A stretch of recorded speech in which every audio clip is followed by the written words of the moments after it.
রাজনীতির কথা বলি, এজন্য যারা রাজনীতিতে ইসলামের প্রভাব দেখতে চায় না, যারা রাষ্ট্র ব্যবস্থায় আল্লাহর কোরআনের নির্দেশনা বরদাস্ত করতে পারে না, সেই সকল ইসলাম বিদ্বেষীরা আমার জানের দুশ্মন। হুজুররা বলবে আখিরাতের কথা, হুজুররা বলবে নামাজ রোজার কথা, পর্দা পুশিদার কথা, হুজুররা বলবে দান সৎকার কথা, আর হুজুররা পড়বে মিলাদ শরীফ, হুজুররা পড়বে খতম শরীফ, হুজুররা এই সমস্ত নিয়ে থাকবে।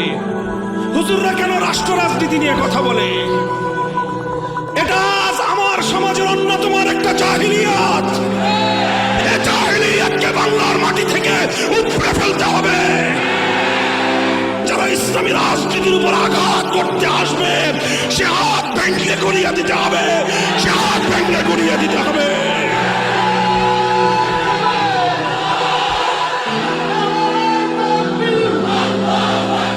5ই আগস্টের বিপ্লব দেখিয়ে দিয়েছে 1 ঘন্টার ব্যবধানে টেকনাফ থেকে তেঁতুলিয়া পর্যন্ত মুসলমানদের জাতীয় স্থাপনায় ভাস্কর্য নামক যত মূর্তি ছিল সব ভেঙে গুড়িয়ে দিয়েছে। কারা গুড়িয়েছে? বিপ্লবীরা গুড়িয়েছে। কথা বলেন ঠিক না বেঠি? নেতার দরকার হয় নাই, ঘোষণার দরকার হয় নাই, ঘরে ঘরে বিপ্লবী তৈরি হও, আর একটা বিপ্লবের জন্য প্রস্তুতি গ্রহণ করো। সাহাবায়ে কেরাম আল্লাহর নবীর সোহবতে থেকে প্র্যাকটিক্যাল দেখে কোরআন শিখেছেন। তাবেঈনে কেরাম সাহাবায়ে কেরামকে দেখে প্র্যাকটিক্যালি কোরআন শিখেছেন। তাবেঈনদেরকে দেখে প্র্যাকটিক্যাল কোরআন শিখেছেন। আজ পর্যন্ত উম্মতের উলামায়ে কেরাম তাদের পূর্বসূরীদেরকে দেখে দেখে প্র্যাকটিক্যালি কোরআন শিখেছেন। গোটা উম্মতকে এজন্যই আলেম সমাজের কাছে এসে প্র্যাকটিক্যাল ভাবে আল্লাহর কোরআন শিখতে হয়। যারা মনে করে আলেমদের কাছ থেকে দূরে থেকে ইসলাম শিখে ফেলবে, যারা মনে করে আলেমদের সঙ্গে সম্পর্ক না রেখেই দিন বুঝে ফেলবে, তারা বোকার স্বর্গে বসবাস করে। তাদের চেয়ে গণ্ড মূর্খ দুনিয়াতে আর কেউ হতে পারে না। এই জন্য এই ধারাবাহিকতার সাথে আমাদেরকে যুক্ত হতে হবে।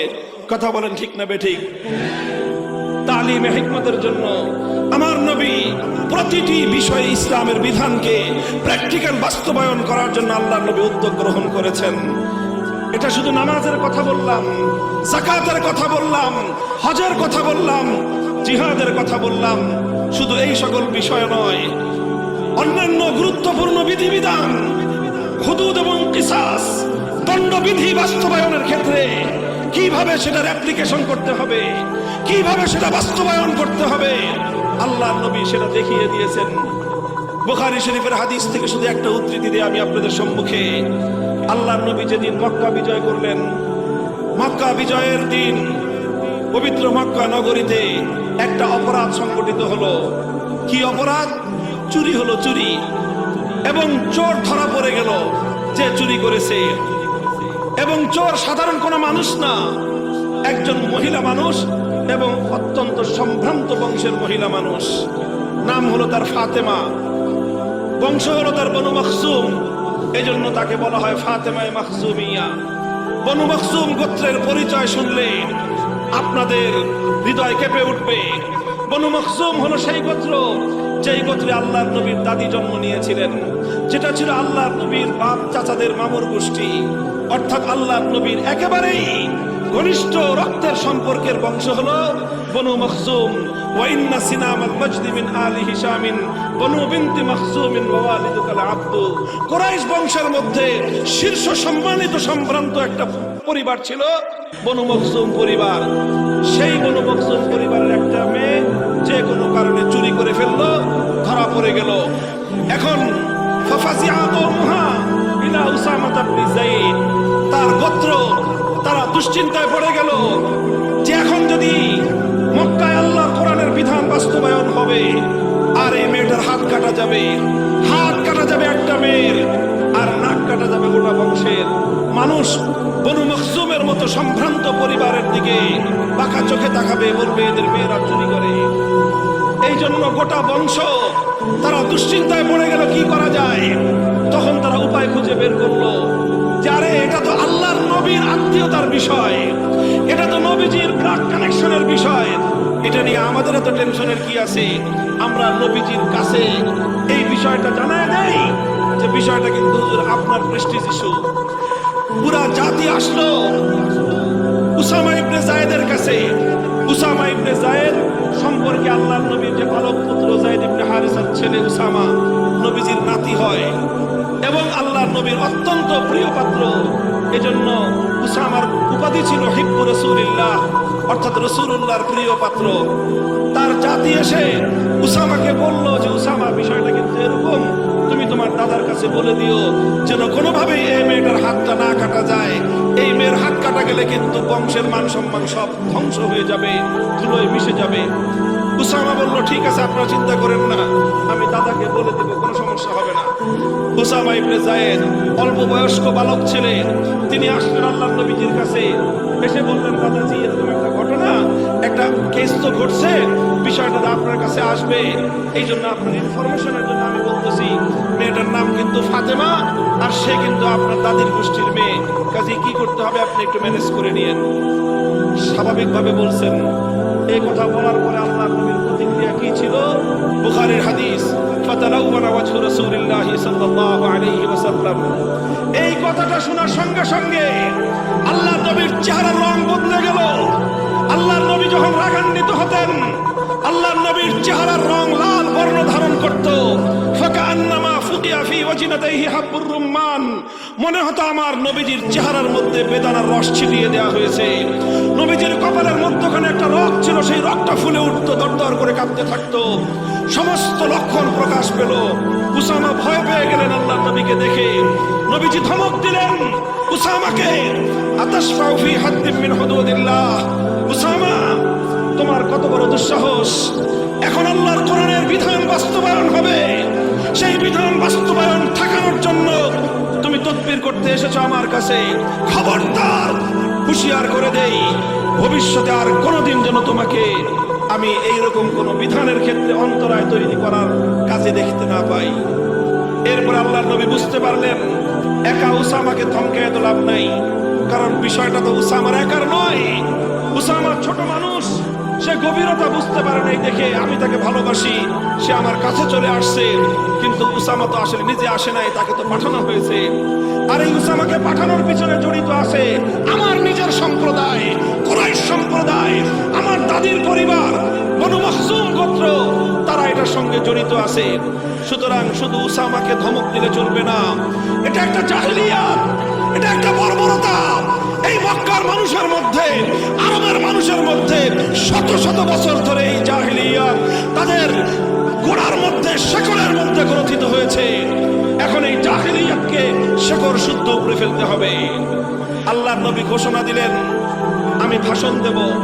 ফালাম্মা কানাল আশিয়্যু কাম রাসূলুল্লাহি সাল্লাল্লাহু আলাইহি ওয়াসাল্লাম, বিকেল বেলায় আসরের নামাজের পরে আল্লাহর নবী পবিত্র বাইতুল্লাহর সামনে দাঁড়িয়ে জাতির উদ্দেশ্যে ভাষণ দেওয়া শুরু করলেন। হে দুনিয়ার মানুষেরা, দুনিয়ার অনেক নেতারা দেশ জয়ের পরে ভাষণ দেয়, দুনিয়ার অনেক নেতারা বিপ্লবের পরে ভাষণ দেয়, দুনিয়ার অনেক নেতা কর্মী, অনেক নেতা নেত্রীরা জাতির উদ্দেশ্যে অনেক বক্তব্য দিয়েছে। আর আমার নবীও মক্কা বিজয়ের পরে জাতির উদ্দেশ্যে ভাষণ দিয়েছিলেন। পরিবর্তন তালাশ করো, মিলিয়ে দেখো পৃথিবীর ইতিহাসকে পরিবর্তন করার জন্য কেমন বক্তব্যের প্রয়োজন আর কেমন চিন্তা চেতনার প্রয়োজন।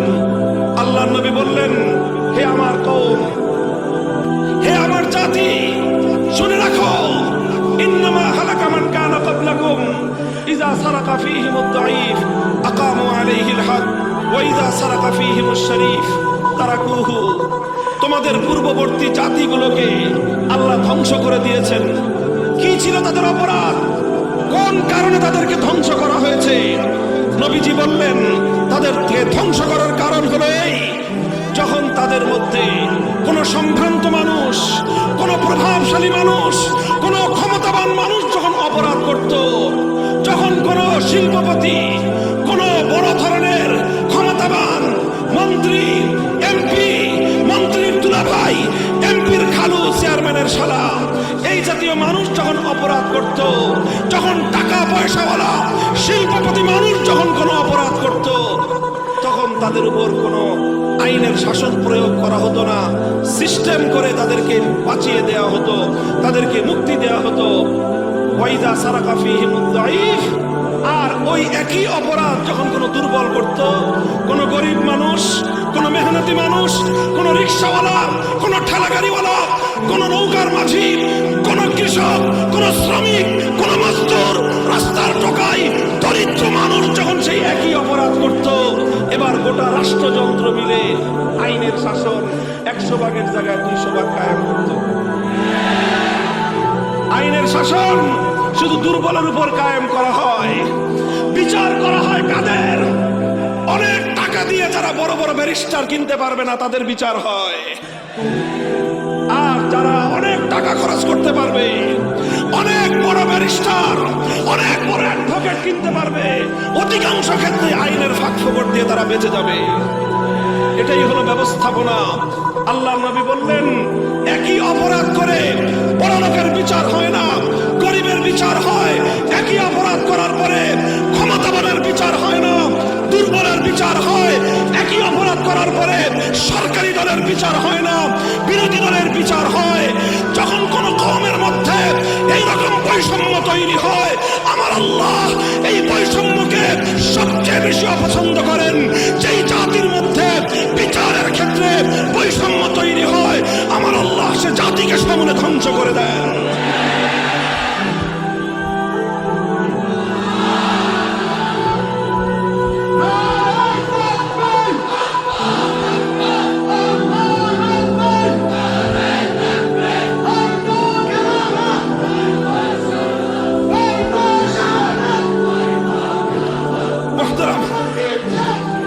মুহতারাম হাজিরিন, হযরত উলামায়ে কেরাম, মেহেরবানি করে কথাটা লক্ষ্য করে বুঝুন।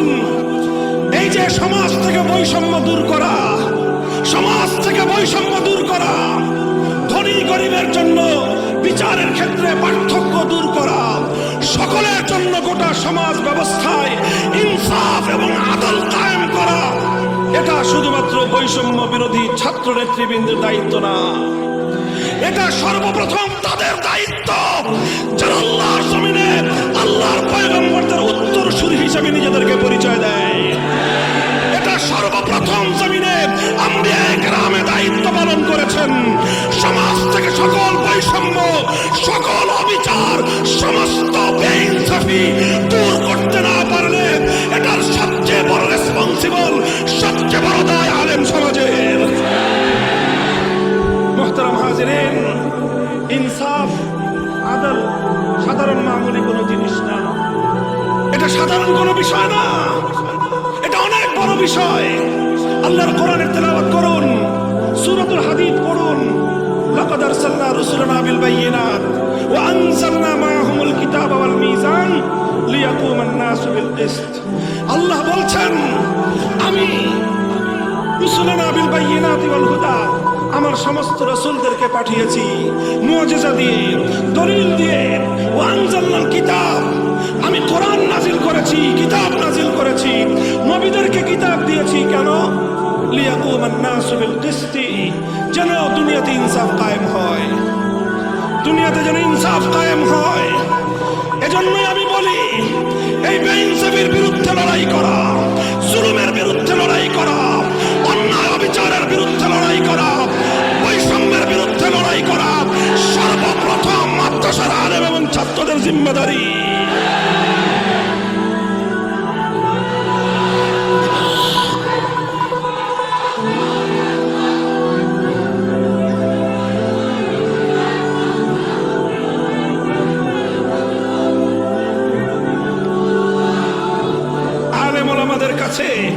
বৈষম্যের বিরুদ্ধে কথা শুনলে, ন্যায় বিচারের কথা শুনলে একদল মানুষ মনে করে যে হুজুররা এই সমস্ত কথা বলে কেন? হুজুররা বলবে আখিরাতের কথা, হুজুররা বলবে নামাজ রোজার কথা, পর্দা পুশিদার কথা, হুজুররা বলবে দান সদকার কথা, আর হুজুররা পড়বে মিলাদ শরীফ, হুজুররা পড়বে খতম শরীফ, হুজুররা এই সমস্ত নিয়ে থাকবে। হুজুররা কেন রাষ্ট্র রাজনীতি নিয়ে কথা বলে? এটা আমার সমাজের অন্যতম একটা জাহিলিয়াত। এ জাহেলিয়াতের বিরুদ্ধে যুদ্ধ করতে হবে। এই জাহেলিয়াতকে শেকড় সূত্র সমাজ থেকে উপড়ে ফেলতে হবে। এই জন্য সর্বপ্রথম রাজনৈতিক নেতাদের মগজ ধোলাই করতে হবে। ওলামায়ে কেরামকে বলছি, মঞ্চগুলোতে, মাহফিলগুলোতে রাজনৈতিক নেতাদেরকে দাওয়াত দিবেন আলোচনা করার জন্য না, শোনার জন্য। রাজনৈতিক নেতারা তো আসে আর 2 মিনিট এসেই তাড়াহুড়া শুরু করে দেয় যে আমার জরুরি আরেকটা প্রোগ্রাম আছে, হুজুর তাড়াতাড়ি আমাকে একটু দেন। এরপরে মাহফিল কমিটি কি করেন? হুজুরদের তাফসীরুল কোরআন বন্ধ করে রাজনৈতিক নেতার পেশাল শোনার জন্য মানুষকে বাধ্য করেন। এগুলো জাহেলিয়াত। এই জাহেলিয়াতকে বাংলার মাটি থেকে উপড়ে ফেলতে হবে। রাজনৈতিক নেতারা কান খাড়া করে শুনে রাখেন, মাহফিলে আসবেন কথা বলার জন্য না, ওয়াজ শোনার জন্য। শুনবেন, বয়ান শুনবেন। আর আলেমগণ এই রাজনৈতিক নেতাদেরকে সামনে রেখে রাজনৈতিক বক্তব্য দিবেন। অনেক কাল আপনারা হীনমন্য থেকেছেন, এজন্যই শেখ হাসিনারা কাদের উপর চড়ে বসবার সুযোগ পেয়েছিল। আপনারা ওঠেন, দাঁড়ান, রাষ্ট্র রাজনীতি নিয়ে কথা বলেন। বলেন এদেশ আমার, এদেশ আমার পূর্বসূরীদের রক্ত দিয়ে আমরা কিনেছি।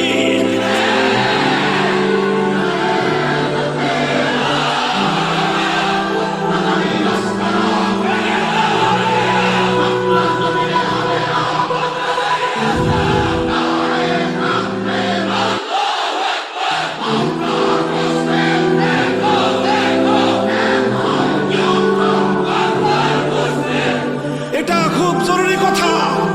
রাজনৈতিক নেতৃবৃন্দকে রাজনীতি বিষয়ে আলেমদের ওয়াজ করতে হবে, বয়ান করতে হবে। তবে একটা কথা খেয়াল রাখবেন, দলীয় ওয়াজ করবেন, রাজনৈতিক ওয়াজ করবেন, দলীয় কথা বলবেন না। এই পার্থক্যটা বুঝতে হবে আলেমদের। রাজনৈতিক কথা একটা, দলীয় কথা আরেকটা।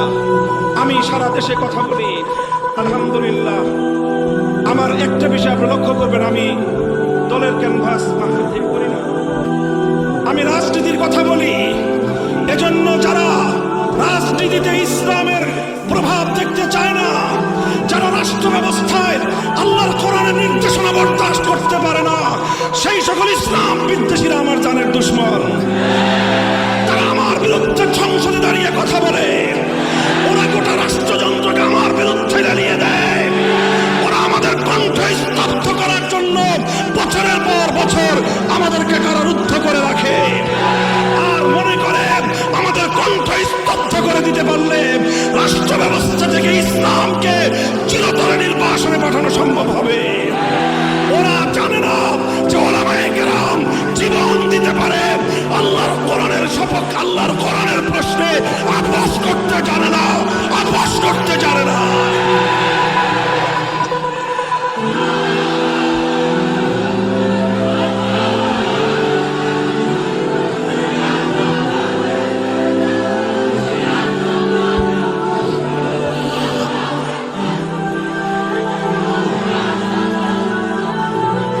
এই কথাটাও খুব ভালো করে বলে রাখি, আগামীর বাংলাদেশে যারা রাজনীতি করবেন মাথায় রেখে করবেন। এদেশে যেমনি ভাবে আপনারা আব্রাহাম লিঙ্কন, কার্ল মার্কস, মাও সেতুং, লেনিনদের আদর্শ নিয়ে রাজপথে কথা বলেন, আমরাও আল্লাহর পয়গম্বরের, আল্লাহর কোরআনের খেলাফতের রাজনীতি নিয়ে কথা বলবো। কোরআনের মাহফিলে আল্লাহর কোরআনের রাজনীতির কথা আলোচনা হবে, রাষ্ট্র ব্যবস্থার বিচার নিয়ে কথা বলা হবে। বৈষম্যের বিরুদ্ধে মাহফিলগুলো থেকে উচ্চ কণ্ঠে আওয়াজ উচ্চারিত হবে। এই বৈষম্যকে সমাজ থেকে ছেটিয়ে বিদায় করতে হবে। তাহলেই আল্লাহর কোরআন নাজিল হওয়ার উদ্দেশ্য হাসিল হবে। নবীর মাকসাদ, বিআসাতে রাসূলের মাকসাদ অর্জন হবে ইনশাআল্লাহ। কথা বলেন ঠিক কিনা? আল্লাহর পয়গম্বর সে কথাই বললেন, মক্কা শরীফে বললেন, বাইতুল্লাহকে সামনে রেখে কাবার চত্বরে দাঁড়িয়ে আমার নবী বললেন, বৈষম্য বরদাস্ত করা যাবে না। আর এজন্যই তো হাফিজ হুজুর রহমতুল্লাহ আলাইহি 1971 সালে বলেছিলেন 71-এর মুক্তিযুদ্ধ জালিমের বিরুদ্ধে মজলুমের লড়াই। আমরা সেই হাফেজজির চেতনায় আজও দাঁড়িয়ে আছি। আমরা বিগত 2013 সাল থেকে 2024 সাল পর্যন্ত সর্বাধিক 101টি একটি গোষ্ঠী হিসেবে সবচেয়ে বেশি রক্ত দিয়ে দিয়েছে যারা বৈষম্যের বিরুদ্ধে, তারা হলো আলেম সমাজ। 2013 সাল রক্তে রঞ্জিত করেছি শাপলা চত্বর আমরা। 2021 সাল ব্রাহ্মণবাড়িয়া থেকে হাটহাজারী রক্তে রঞ্জিত করেছে আমার সন্তানেরা। 2024 সালের ফ্যাসিবাদ বিরোধী লড়াইয়ে প্রায় 100 কোরআনের হাফেজ আলেমদের রক্তে বিপ্লব অর্জিত হয়েছে। এই দেশে আলেম সমাজ ভাড়াটিয়া হিসেবে থাকার দিন শেষ। এই দেশে নিজের অধিকার নিয়ে মালিক হিসেবে থাকতে হবে। আর এই রাজনৈতিক নেতাদের সংশোধনটা সবার আগে করতে হবে। এরাই হলো সমাজের সকল অধিকাংশ অনিষ্টের গোড়া। এরা হুজুরদের উপরে এসে খবরদারি করে, মাতব্বরি করে, মাহফিলগুলোতে এসে দুটা কথা বলে চলে যায়, আলেমদের বক্তব্য শুনতে চায় না। রাজনৈতিক নেতাদেরকে বসায় বসায় ইসলামের রাজনীতির ইতিহাস বলবেন, উপমহাদেশের স্বাধীনতা সংগ্রামের ইতিহাস বলবেন, বাংলাদেশের স্বাধীনতার উদ্দেশ্যের কথাগুলো বলবেন, এ জাতির মুক্তি এবং আজাদির জন্য আপনাদের পূর্বপুরুষদের কীর্তিগাথা ইতিহাসগুলো বলবেন। এরপরে চোখে আঙ্গুল দিয়ে দেখায় দিবেন রক্ত দিয়ে কেনা ইসলামের জন্য এ মাটিতে ধর্মনিরপেক্ষতা চলতে পারে না। এটা তো ফয়সালা হয়ে গেছে 47 সালে। ধর্মনিরপেক্ষ রাষ্ট্র হবে ভারত, ইসলামী রাষ্ট্র হবে মুসলমানদের ভূখণ্ড। কাজেই যারা ধর্মনিরপেক্ষ থাকতে চাও, নেত্রীর মতো সীমান্তের উপরে চলে যাও, যাও চলে যাও। তোমাদের দরকার নাই বাংলাদেশে। বাংলাদেশে থাকতে চাইলে কালেমা পড়ে মুসলমান হয়ে থাকো। হিন্দু, বৌদ্ধ, খ্রিস্টানরা যার যার ধর্ম নিয়ে থাকেন, ওখানে আমাদের কোনো কথা নাই। বরং আপনাদের ব্যাপারে আমাদের কথা জান, মাল, ইজ্জত, আবরু এবং আপনাদের ধর্ম পালনের নিরাপত্তার বিধান আমরা করব। আপনারা মন্দিরে আপনাদের ধর্ম পালন করবেন, প্যাকেটায় ধর্ম পালন করবেন, গির্জায় ধর্ম পালন করবেন। যদি নিরাপত্তার সংকট হয়, এদেশের আলেম সমাজ প্রশাসনের সাথে কাঁধে কাঁধ মিলিয়ে অতিরিক্ত জিম্মাদারি আদায় করবে। অতীতে আমরা করেছি, কথা বলেন ঠিক না বেঠিক? বিশ্ব ইতিহাস দেখেছে, সারা দুনিয়ার আন্তর্জাতিক মিডিয়া দেখেছে 5ই আগস্টের বিপ্লবের পর কিভাবে এদেশের আলেম ওলামা, হেফাজতে ইসলামের নেতা কর্মীরা গোটা বাংলাদেশে ছড়িয়ে ছিটিয়ে থেকে এই সমস্ত অন্তর্কলহ এবং সাবোটাজ ধর্মী সংখ্যালঘু নির্যাতনের নাটকগুলোকে রুখে দিয়েছে। এটা একটা ভিন্ন কথা, কিন্তু বাংলাদেশটা মুসলমানদের বাংলাদেশ। ভাগ বটোয়ারা এটা ইসলামের জন্য সংরক্ষিত। এই দেশ ঐতিহাসিকভাবে আল্লাহর কোরআনের আইন অনুযায়ী চলবার কথা, ঐতিহাসিকভাবে ইসলামী হুকুমত হওয়ার কথা। 24 বছর পর্যন্ত পশ্চিম পাকিস্তানি স্বৈরাচারীরা গাদ্দারি করেছে। এরপরে 71 সাল থেকে 2024 সাল 54 সাল পর্যন্ত আমাদের স্বদেশের শাসকরাও গাদ্দারি করেছে। 78 বছর পর্যন্ত আমরা গাদ্দারি আর বঞ্চনার শিকার। এবার সময় হয়েছে, ওঠো, জাগো, আওয়াজ তোলো। আগামীর বাংলাদেশ হবে ইসলামের বাংলাদেশ, আগামীর বাংলাদেশ হবে খেলাফতের বাংলাদেশ।